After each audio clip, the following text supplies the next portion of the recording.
Genghis Khan, the destroyer. He sets in motion the conquest of a quarter of the world's population. The body count is in the millions. He is aiming at world domination, and it doesn't matter how many people die in the process.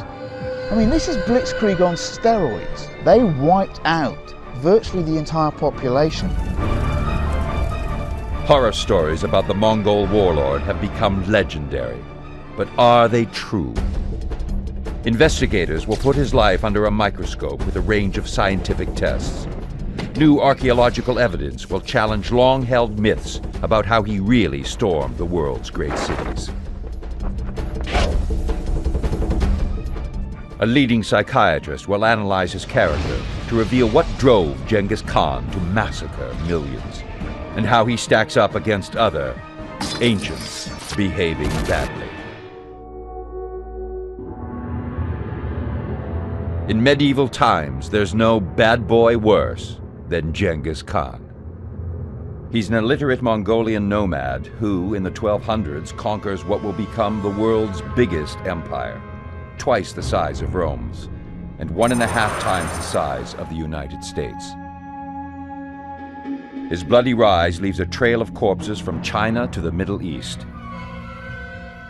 He's one of history's great overachievers, determined to fulfill what he believes is his God-given destiny.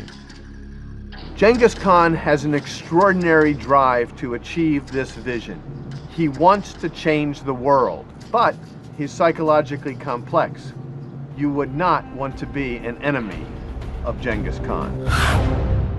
To understand Genghis Khan better, psychiatrist David Malott will examine his behavior and then position him on a unique behaving badly psychograph, showing how he stacks up against some of history's other rogues like Julius Caesar and Caligula.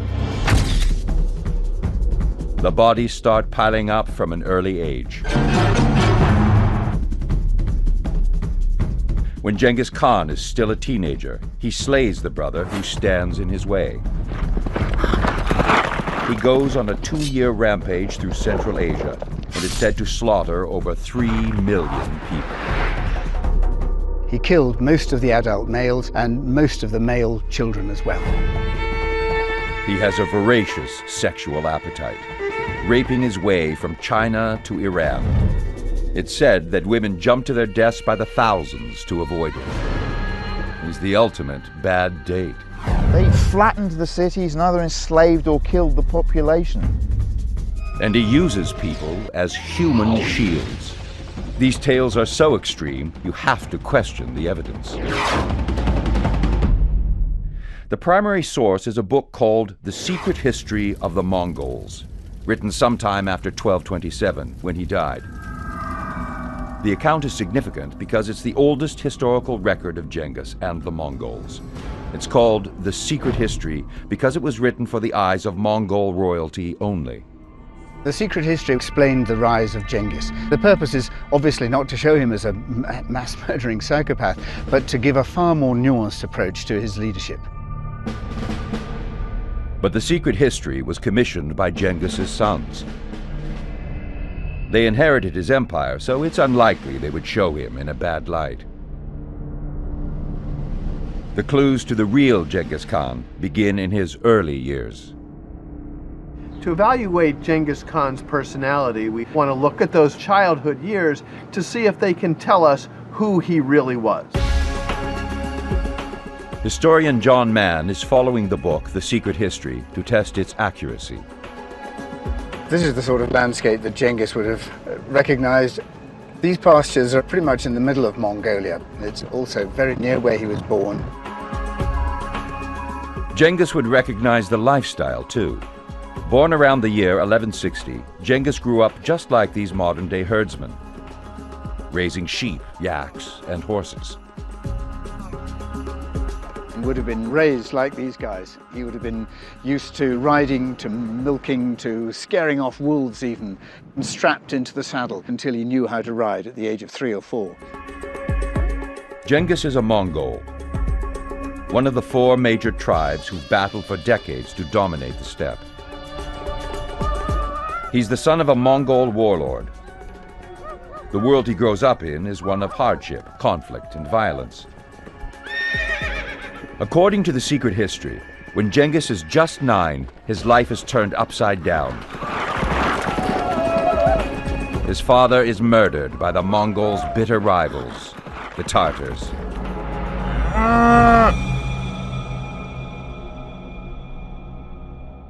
He, his mother, 5 brothers, and a sister are now cast out to live on the barren steppe. They were expected to die, but they did not die. And Genghis became, as it were, his own father. And he had to rebuild the family, make sure they survived.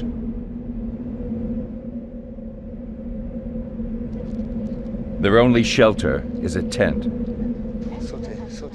the kind many Mongolians still call home today. How would these traumatic events affect a 9-year-old boy? It's impossible to overestimate the effect of the death of his father and his subsequent exile that would have on a young boy. He would be confused, lonely. He could become angry, vengeful, lash out, and kill everyone. And even as a boy, Genghis Khan has the tools to kill. The Mongolian composite bow. We call this a composite bow because it is constructed primarily of wood, horn, and sinew. The horn can take an incredible amount of compression in comparison to wood. The sinew can withstand a greater tension. It's simple but cunning technology. Now here we're going to attempt to actually string this bow. And one has to be extremely cautious doing it because you can actually get injured if you do it incorrectly. To string it, he has to bend it against the natural curve, and this creates a powerful pull.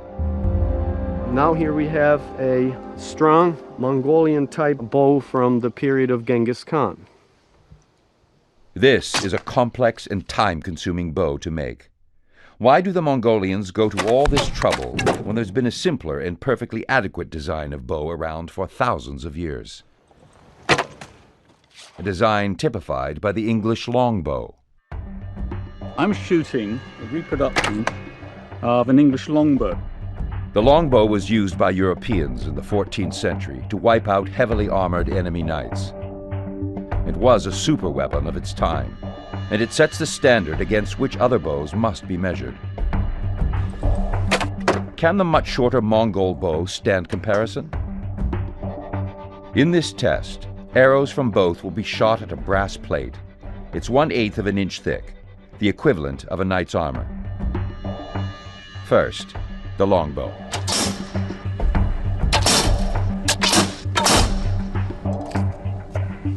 So they all seem to have entered about 7 inches.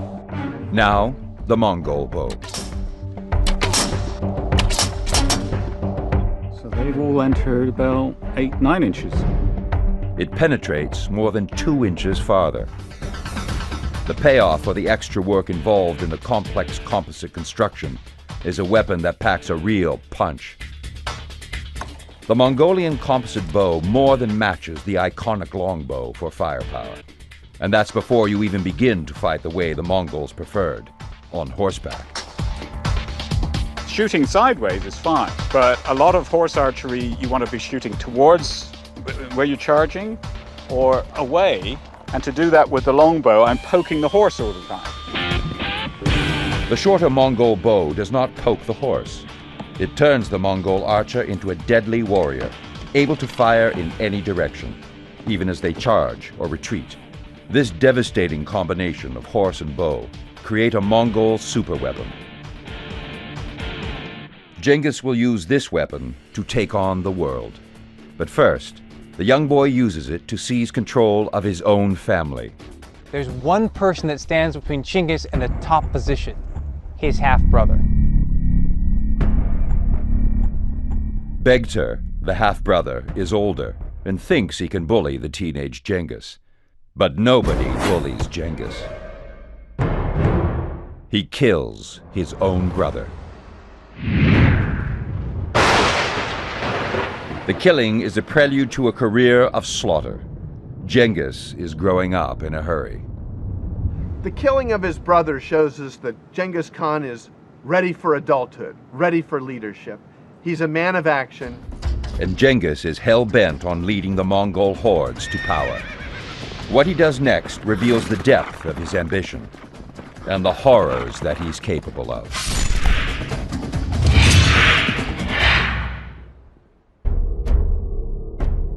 Genghis Khan is just 9 years old when his father is murdered by Tartar tribesmen. Abandoned by his own Mongol tribe, he needs to make powerful friends just to stay alive.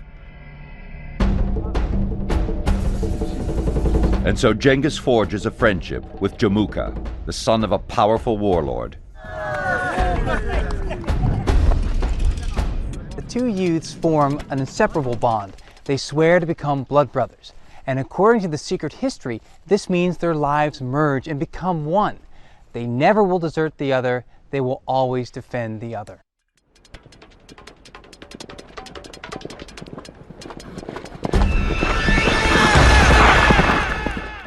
The book says that the two of them become rising stars on the battlefield.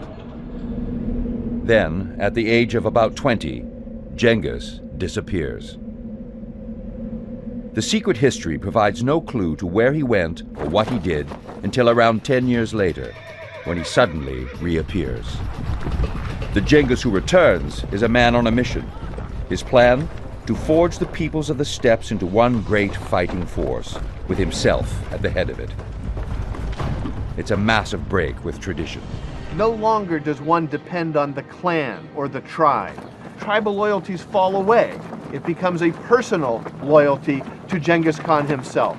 It's not, who do you know? It's, what have you done for me? Have you demonstrated your loyalty to me? Genghis plans to lead his Mongol army against the tribe who killed his father, the Tartars.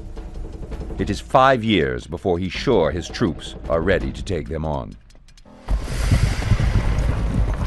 When the day of battle arrives, Genghis's warriors smash the Tartar army. But the defeated Tartars still won't admit that Genghis is now the boss by pledging their loyalty. The Tartars offer nothing but defiance and rivalry, so Genghis orders the final solution. The Mongols slaughter every Tartar male they can find, young and old. Genghis sends out a clear message on how he intends to rule. Mess with me, and your history. Genghis Khan is a ruthlessly efficient leader. He's very bright. He's able to adopt new strategies. We see somebody who's able to lead and become a charismatic, great individual. His rise to power seems unstoppable. Legends grow, suggesting the Mongols are immortal. You can hit them with arrows, and they just keep on coming, like an army of zombies.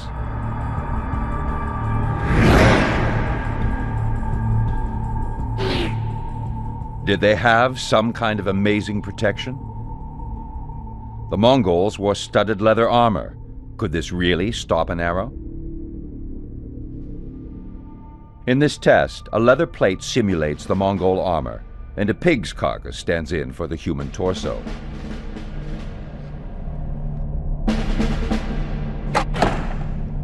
The arrow punches through and into the rib cage. Had this been the chest cavity of a warrior, he would have sustained a critical injury. Clearly, the leather armor is not enough. Archaeological evidence shows the Mongols wore silk shirts under the armor. Another shot, this time with silk between the leather and the carcass.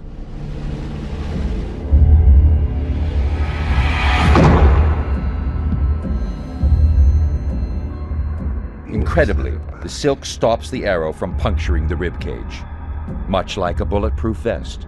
There is no penetration whatsoever through the chest wall. It seems to have had some sort of a breaking effect. This has been caused by the silk wrapping itself around the arrowhead. The silk material did lessen the severity of the wound, probably allowing him to continue the fight. So the simple silk shirt could have tipped the balance in favor of the Mongols.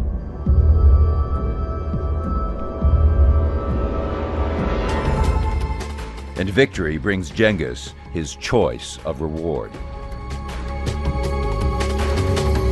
For Genghis, it wasn't about jewelry and gold as preferred spoils of war. It was women, and he collected empresses, princesses, beauty queens, the way that a kid today would collect baseball cards. The Secret History names several wives and says he has his way with the fairest maidens from many tribes he defeats.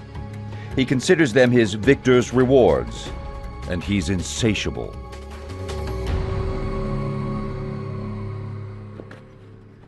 Genghis is a winner in sex and in battle. And warriors abandon their own warlords to join him. But some of these new recruits were serving his blood brother, Jamuka. And when he goes off with a group of Jamuka's men, Jamuka cannot find this acceptable, and now the blood brothers are rivals. The two warlords will have to fight it out. Genghis already has a fearsome reputation, but Jamuka has the bigger army. The night before the battle, Genghis figures out a brilliant way of making his army seem stronger. Normally, each soldier would have one fire. But Genghis orders every single man to light 5 fires. In the dark, it looks like he has a huge army, 5 times its real size. Many of Jamuka's men quit even before the fighting starts. Genghis's ruse has helped even the score, and the battle is a stunning victory. Jamuka's own bodyguards, the men who should be most loyal, betray him. They hope to save themselves by handing him over to Genghis.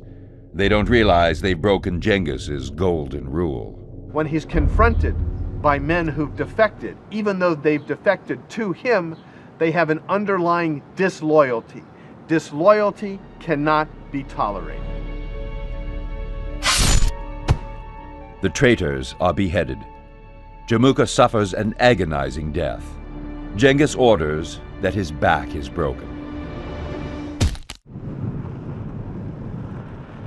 The battle ends 4 years of bloody civil war. Genghis has crushed every opponent. The tribes gather at Mongolia's sacred Blue Lake to acknowledge him as supreme warlord. This is the heart of Genghis's homeland. It's also the heart of a revolution. Genghis had destroyed his enemies, united his allies, created a nation. This was quite extraordinary because it was the first time this had ever happened in Mongol history, the unity of all the tribes. And it was here that his people acknowledged him as supreme leader. Genghis Khan has created a new nation, Mongolia. In 1206, he united his clans, founded his nation, and was granted a unique title. We don't really know what it meant because it fell out of use very soon afterwards, but it probably meant the most powerful king, Genghis Khan.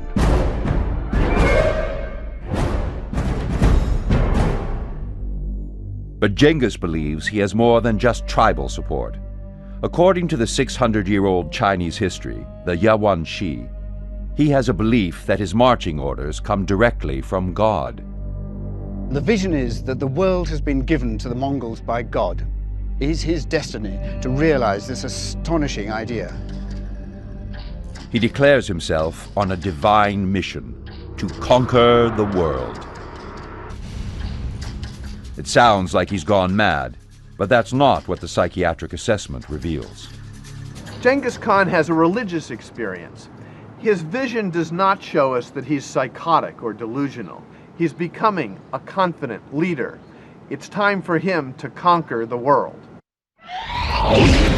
After destroying a city, he tells the survivors, "I am the punishment of God." The dead must have been sinful, otherwise, why would God have sent me? A chilling letter quoting Genghis Khan is found in Chinese archives. He says that he has a great work to unify and conquer the entire world. He has the ambition, but does he have the talent to fulfill it? He will need more than just talent. Leading the Mongols to realize his destiny will lead to the slaughter of millions. Genghis Khan has united the tribes of the steppes into a single warrior nation. To fulfill his vision of world conquest, he will need to invade the great Islamic kingdom of Central Asia, ruled by Shah Muhammad II.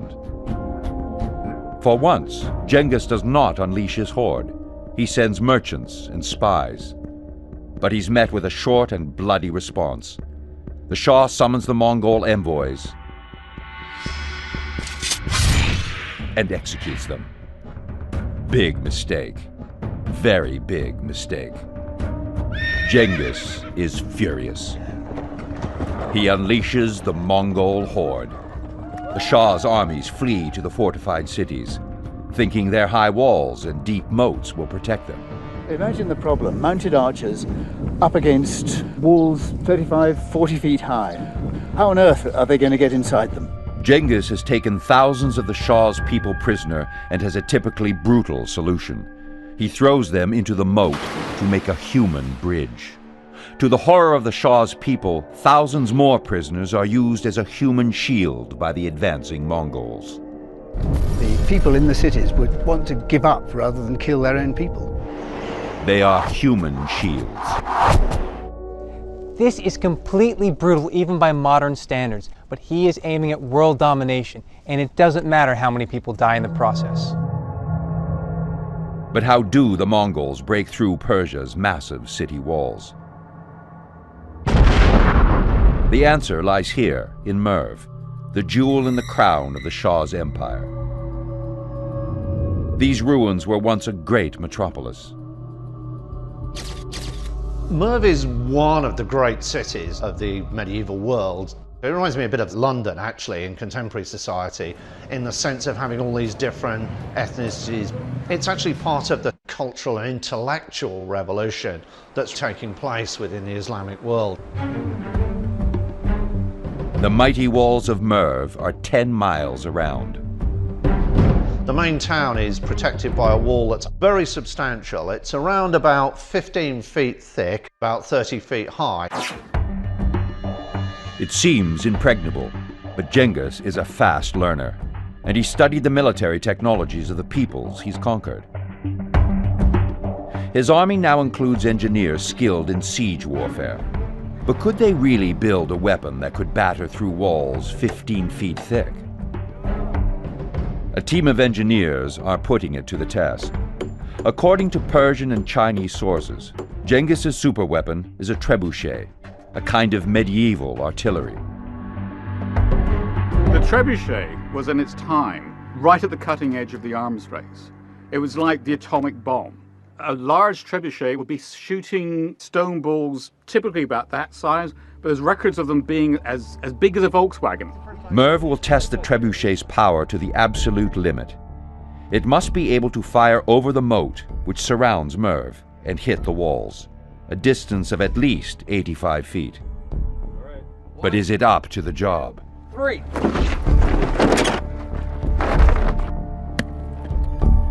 That's just 67 feet, nowhere near the target. There's something wrong, because it's going straight up. You want it to go far. Time for some math and a few adjustments.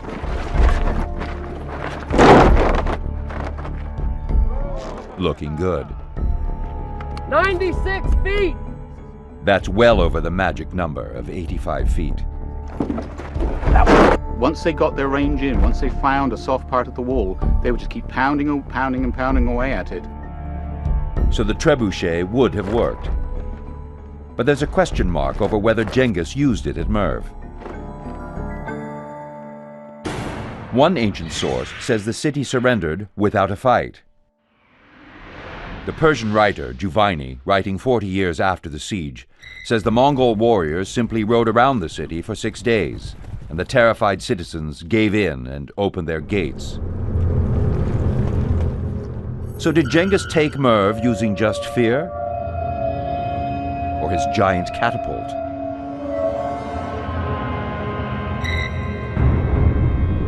The archaeological evidence shows that we actually have damaged buildings, destroyed buildings with catapult balls actually embedded in them. This shows that Merv did suffer a devastating assault by siege weapons. But was it the Mongols? the answer was found beneath the rubble. Skeletons. What we found was a young individual who's in their early 20s, female, some of the bones of which you see here in the foreground: skull, teeth, the vertebrae, pelvis, and some of the leg bones. Next to them was a small child, probably around about 18 months to 2 years old, killed by the collapse of this substantial earth building on top of them. This may well have been a young mother who dies protecting her baby.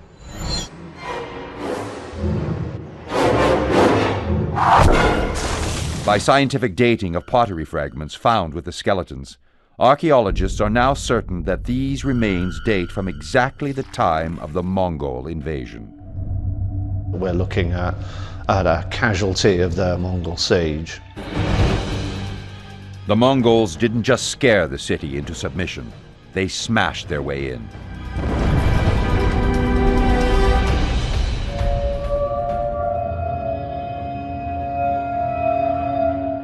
The historian Juvayni says the Mongols then marched the entire population of Merv into the desert and killed them. He says each warrior slaughters 300 people, leaving more than 1 million dead in total. But it was Juvayni who invented the story of Merv's surrender. Is he right about the death toll? Modern population density studies can answer this question. They suggest Merv couldn't have contained a population even close to 1 million. I think given that the estimate of the population of the city is about 150,000 at maximum, then we're looking at deaths somewhere in the order of 100 to 150,000 people being killed. Juvayni was hyping up the horror for one good reason. The brutal reputation of his Mongol masters is a tool of war. The fear it creates is a powerful example of psychological warfare. Genghis Khan was a master of terror tactics. He knew exactly how to strike terror into the hearts of his enemies, and he used that tactic throughout his life. The Mongols have torn across Asia, leaving a trail of bodies. Persian accounts say they slaughter 3 million. The victories bring more and more female captives to feed Genghis's insatiable sexual appetite. And things are about to get worse when Genghis Khan wipes out a whole civilization. By 1226, Genghis Khan has spent 20 brutal years running one of the greatest land grabs in history. He is engaged in 5 bloody campaigns of expansion to create an empire that covers around 8 million square miles. More than 30 million people live under his rule. It's quite an achievement for a boy from the backwoods. Eventually, the Mongol Empire will stretch from the Pacific to Europe. Genghis's achievement is really nothing short of extraordinary. If we make a parallel with the United States, you have to think of an illiterate slave gaining his freedom, writing the Constitution, liberating America, and ultimately conquering everything from Canada all the way to Brazil. He gives the Mongols a language, laws, and literacy.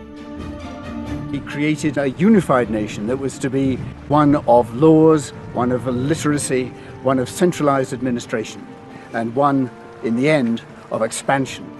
He establishes governments in the conquered lands, building on what he's achieved in Mongolia. He is creating a legacy. Conquest is the easy part. Ruling is very difficult. And this is what makes Genghis Khan such an interesting figure. Not only does he conquer, he then uses his creative abilities to rule this vast empire.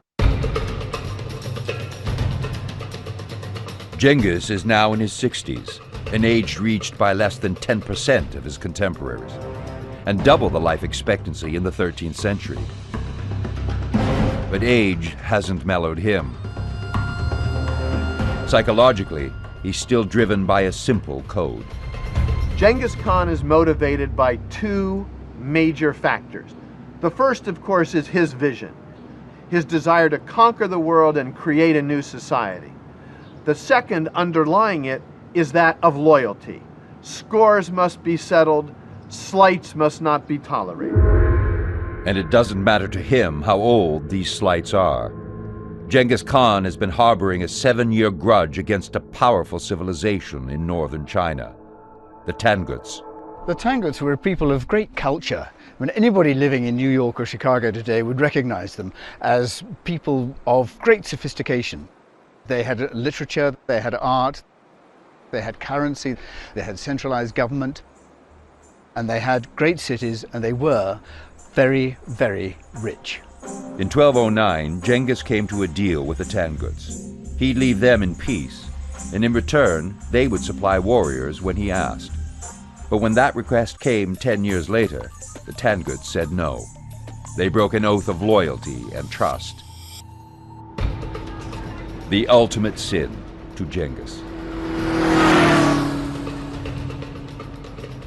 The Tanguts made a huge mistake when they refused to send troops to Genghis Khan. He was going to come back, and he was going to come back with a vengeance. The Tanguts have every reason to feel secure. They are a regional superpower with a population of several million. Their territory is defended by the vast expanse of the Gobi Desert and a great barrier of mountains across northern China. But Genghis leads the Mongols through these obstacles, and now his horrifying horde reveals its devastating ability as an army of conquest. It's swift. It moves even faster than Patton's charge through Europe in 1944, or the German blitzkrieg across France. I mean, this is blitzkrieg on steroids. It's devastating. The Mongols completely destroy any Chinese army they come across. Age seems no barrier in this last great campaign. Genghis Khan is still a driven man. In this campaign, we see his defining characteristics, his drive, his leadership, his ambition to succeed, even though it may mean the slaughter of thousands or even hundreds of thousands of people. This is what he lives for. He comes alive psychologically during this campaign. He sweeps through China, driving the Tanguts into their cities. I can't help feeling the Tanguts were really stupid. They must have known by now what the Mongol army could do to cities. They just make themselves a huge target to an army that's already proven that it can break down any city wall it likes. He rolls out his devastating trebuchets. But now they're not just throwing rocks. Genghis Khan has proved a rapid learner when confronted with new technology of war. From the Chinese themselves, he has picked up a new weapon, the firebomb. Descriptions from some Middle Eastern sources, written shortly before Genghis, even contain detailed descriptions of how to make a firebomb. We're trying to duplicate an ancient recipe for Genghis Khan. It's got a list of ingredients: tar, a resin. One of the interesting ones is the dolphin fat, and 5 parts of dissolved fat of a goat's kidney. But would this combination work as a firebomb? Obviously, dolphin fat is off the menu today, but this test uses ingredients with the same properties. In my experience, I'll say you're going to get a lot of black smoke, you're going to get a lot of stickiness. It would stick to whatever was going on. It would burn for a long time. This stuff is nasty, even for a pro with all the gear. This mixture is quite dangerous. Anytime you take a bunch of different products and mix them with different chemical properties, you're not exactly 100% sure how they're going to react. The ingredients create a gooey liquid. A simple clay housing transforms this into a deadly medieval missile. We put all our ingredients in, and we got our wick, and we're going to light this up and throw it and see what we get.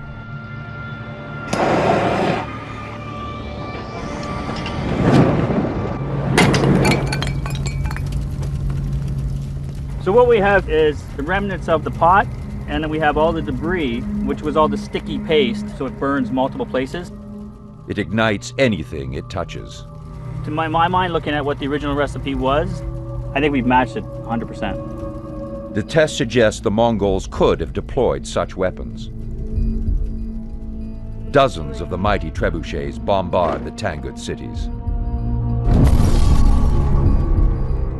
You'd have these massive stone balls coming down, killing people randomly, knocking the walls down, and you'd have these incendiary devices spreading flames and death wherever they fell. It must have been some kind of hell. The impact on human flesh would be gruesome. The devastation on densely packed wooden buildings, truly awful. He used it to ruthless effect, reducing cities to no more than smoking ruins. The Tanguts have no choice. They surrender. Their king goes to Genghis to beg for mercy. But he's kept waiting, because Genghis Khan is dying.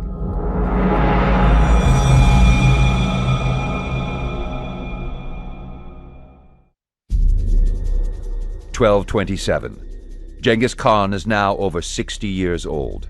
After a brutal campaign lasting several months, he conquers a vast civilization in northern China, the Tanguts. This savage invasion is conducted from a mobile command center like this. This is a royal gare, the sort of thing that Genghis would have had with him on his campaign.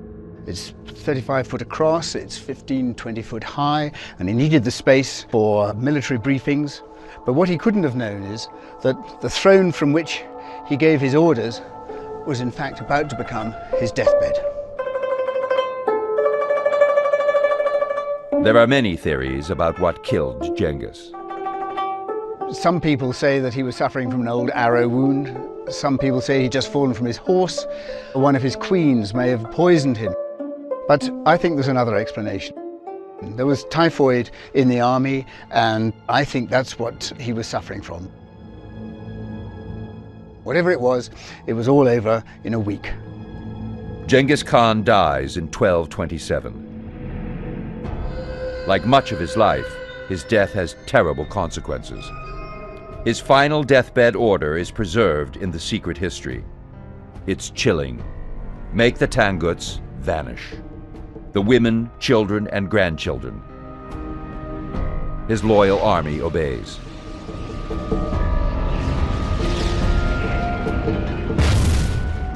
Genghis Khan dies in an ocean of Tangut blood.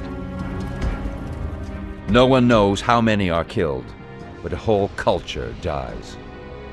They eradicated the Tangut nation from the face of the earth. They flattened the cities and either enslaved or killed the population.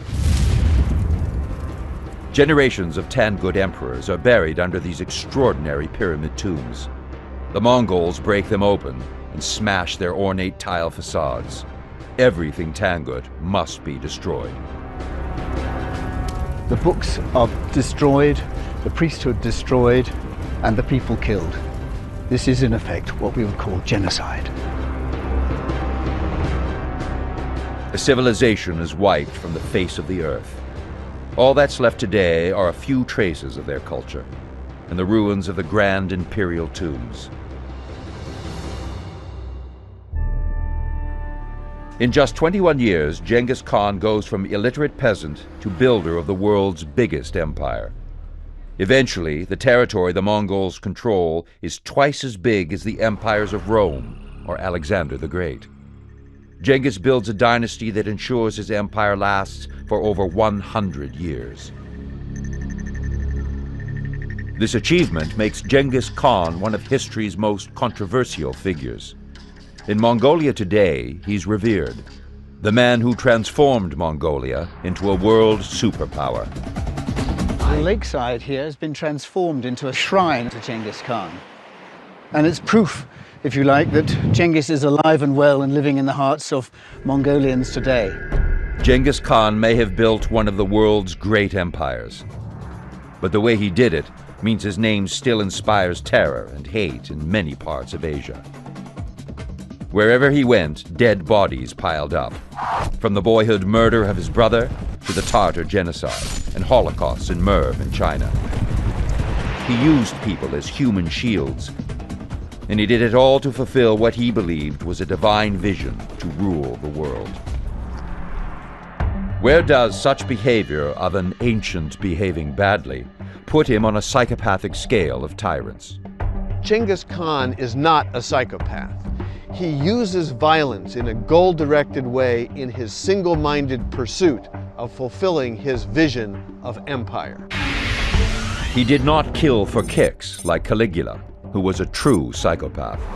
Genghis is at the other end of the scale, a goal-centered killer. But there is another dimension that is key to understanding his personality. People talk about his animal magnetism. He demonstrates his political domination through his tireless sexual appetites. This badly behaving ancient ranks high, very high, on the scale of sexual dominance. This is the psychological profile of Genghis Khan. So who in history has a similar report card? You have to find somebody who is both a conqueror and an administrator. Somebody who was loved by his people. And in this regard, I think we have a marvelous model, Julius Caesar. Both conquered the world, gave themselves over to a vision, and bedded every woman they could. But the accounts of all those sexual conquests have been no more than legends. Until now. The largest genetics research lab in the world has accidentally stumbled on some of the most revealing evidence about the life of Genghis Khan. What we were trying to understand was the origin of populations from Asia. The research team took blood samples from more than 2,000 men from across Asia. And DNA was prepared from these blood samples, and this DNA was then sent to the lab. They were looking for microsatellites, DNA sequences where a short length of genetic code is repeated over and over again. These sections are not the building blocks of humans, but their exact length varies from person to person and is a measure of how different we are from each other. We look at the variance in different individuals and populations and see if it's different between different populations or not. Because the DNA samples came from across the whole of Asia, the researchers were expecting the microsatellites to be very different lengths. What they found took them by surprise. What we discovered with this analysis was that there was a large proportion of these samples which shared identity by descent. 8% of the subjects had almost identical microsatellites. The only possible explanation was that they shared a common ancestor whose DNA is found in all of them. The scientists were able to estimate when the ancestor would have lived. About 1,000 years ago. And the location of the biggest cluster of microsatellites was in Mongolia. The high frequency of this grouping in Mongolia and the dating by computer programs led us to conclude that Genghis Khan was the most likely ancestor. The conclusion of the researchers is that an estimated 32 million people alive today, 1 in every 200 people, share related DNA and are descendants of Genghis Khan, a man who truly got around.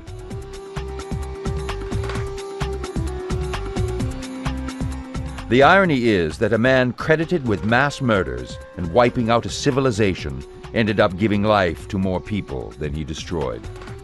Although Genghis Khan built no cities and left few relics, his legacy lives on.